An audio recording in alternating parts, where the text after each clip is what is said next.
Pagbati sa ating mga viewers. Para sa mga SSS pensioners, importanteng petsa ngayong September para sa inyo.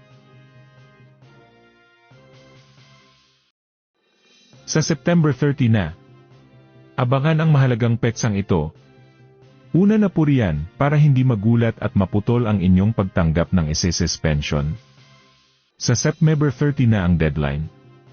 Para sa mga SSS pensioners na kailangang mag-comply sa AKOP o Annual Confirmation of Pensioners. At may birth month na September. Huwag magpahuli at mag-comply kaagad. Sino ang mga dapat mag-comply? Ang mga kailangan mag-comply ay lahat ng SSS retiree pensioners sa abroad. Mga SSS retiree pensioners sa Pilipinas, pero dapat ang edad ay 80 years old pataas lang. Lahat ng total disability pensioners. Lahat ng survivorship pensioners. At dependent children under guardianship. Kung dalawang pension ang natatanggap.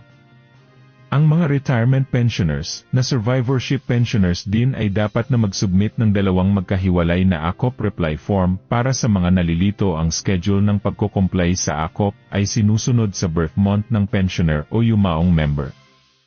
At isa rin sa malaking event sa September 30. I-feature ng Philippine Social Security System ang mga nanalo sa pa-contest nitong Ano ang Kwentong Pensyonado Mo? Contest. May 10 winners ng 6,700 pesos. At isang grand winner ng 67,000 pesos. Kaya naman kung isa ka sa nakapag-post ng iyong kwentong pensyonad noong September 6 to 20. Kailangan mong abangan ito. Malay mo ikaw na ang makakuha ng napakalaking 67,000 pesos na premyo. Maraming salamat po. Muli, ito ang Senyor Balita naghahatid sa inyo ng makabuluhang balita at totoong impormasyon.